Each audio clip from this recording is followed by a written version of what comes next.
कक्षा 10वीं के सभी विद्यार्थियों, आपका जो सुबह 24 सितंबर के दिन ये जो सामाजिक विज्ञान का पेपर है, एकदम 100% श्योर जो क्वेश्चन आ रहे हैं वही प्रश्न मैं आपको बताऊंगा। ज्यादा समय ना गवाते हुए अपन फटाफट से वीडियो की शुरुआत करेंगे।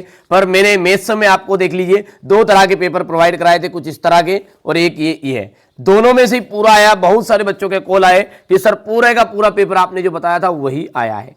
चलिए, तो अब देर किस बात की है, सामाजिक विज्ञान में भी आप अच्छे स्कोर करो, ठीक है। इसलिए यहां पर 2 तरह के पेपर मैं आपको बताऊंगा, एकदम ओरिजिनल है। अधिकांश जिलों में ये दोनों ही पेपर आ रहे हैं 100%। और जिन बच्चों को वास्तव में नंबर चाहिए देख लेना जरूर है ना।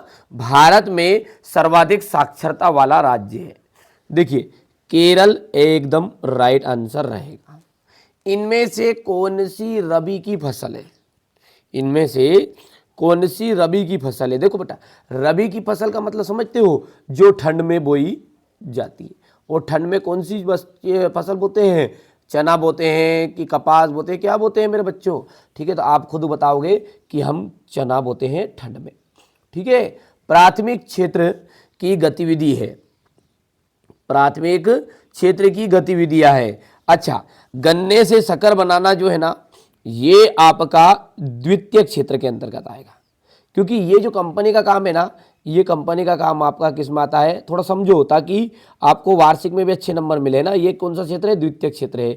बैंकिंग जो होता है ना, ये तृतीयक है, यानी हम तृतीयक को कहते हैं सेवा क्षेत्र। क्या कहते हैं भैयू, सेवा क्षेत्र।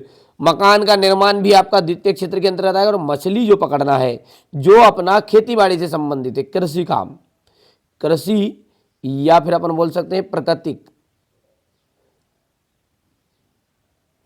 प्राकृतिक जो कर्म करेंगे अपन बच्चों, वो कहलाएंगे आपके बेटा प्राथमिक क्षेत्र के अंतर्गत। गांधी जी ने साबरमती आश्रम की स्थापना कब की, गांधी जी ने साबरमती आश्रम की स्थापना की थी 1915 में। सरकार का कौन सा रूप बेहतर है, लोकतंत्र, ठीक है। 100% गारंटेड है, एकदम ओरिजिनल प्रश्न पत्र के सारे क्वेश्चन बता रहा हूं मैं, ठीक है। और हाँ, एनुअल एग्जाम के लिए 6 तरह के मॉडल पेपर आपकी श्रृंखला चालू होने वाली है। जिन बच्चों को वास्तव में नंबर चाहिए, ठीक है, वार्षिक परीक्षा के लिए तो 100% श्योर आता ही है। क्योंकि भाई साहब उसमें हर जिलों में अलग पेपर नहीं आता, वार्षिक में जैसा पेपर आता है। और 6 मॉडल पेपर दूंगा, कोई रियल थोड़ी रहेंगे, मॉडल पेपर रहेंगे। मॉडल पेपर का मतलब समझते, पूरी रिसर्च के बाद बताऊंगा वो चीजें हैं, ठीक है। भारत की प्रमुखतम आयात वस्तु है, तो आयात वस्तु है खनिज तेल। अब देखिए, यहां से अपना है रिक्त स्थान। औसत आय को, औसत आय को हम प्रति व्यक्ति आय के नाम से भी जानते हैं, प्रति व्यक्ति आय। कपास, कपास जो है ना, नए युग का प्रतीक है। किसका प्रतीक है ये, नए युग का प्रतीक है।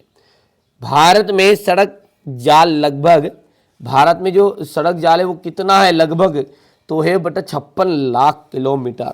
कितना, 56 लाख यानी कि लाख।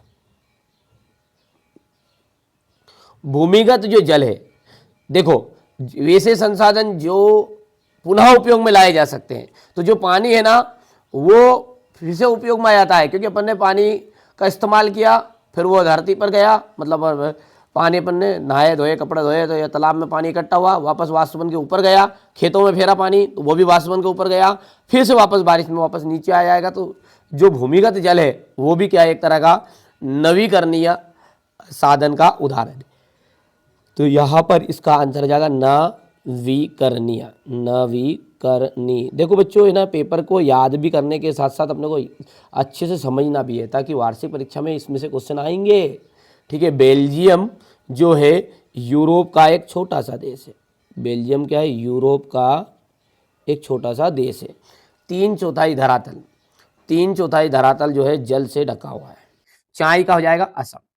बर्न, बर्न का आ जाएगा आपका, यहां पर देख सकते हैं यंग यूरोप। कांडला का गुजरात। नेपोलियन की जो हार है 1815। कपास महाराष्ट्र। और महामंदी आपकी जाएगी 1928। हो गया इतना, आगे बढ़ते हैं। लॉर्ड बायरन कौन था, देखिए लॉर्ड बायरन की हम बात करें तो लॉर्ड बायरन थे आपके अंग्रेज कवि है। बेल्जियम की राजधानी ब्रुसेल्स है, ठीक है बच्चों। और जीडीपी में सबसे अधिक योगदान किसका है? तो तृतीय क्षेत्र का है। मानस बाग रिजर्व कहाँ स्थित है? असम में। श्रीलंका किस वर्ष से राज्य स्वतंत्र बना? 1948 में। और आनंद मठ उपन्यास किसने लिखा था? बंकिम चंद्र चट्टोपाध्याय।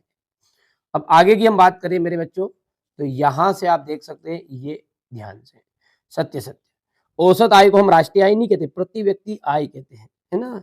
पूरे राष्ट्र की आय को हम कहेंगे राष्ट्रीय आय है।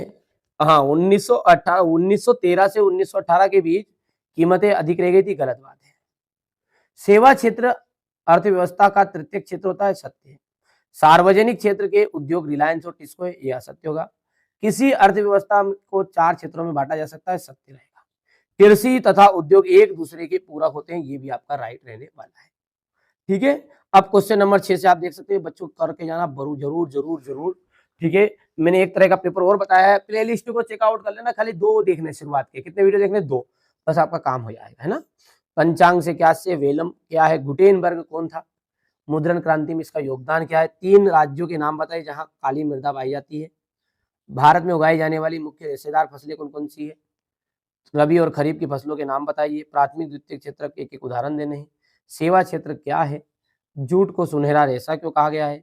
नगद व व्यापारिक फसलों का क्या आशय है? कार्नला क्या था? द्वितीय विश्व युद्ध में मित्र राष्ट्रों तथा धुरी शक्तियां कौन सी थी? यदि हम क्वेश्चन नंबर 15 की बात करें तो जमशेदजी जीजी भैया कौन थे? 1840 के दशक में रोजगार के साधनों के बढ़ने के क्या कारण था? औद्योगिक मजदूरों से क्या आशय था? और श्रम विभाजन क्या है? सतत पोषणीय विकास से क्या आशय है?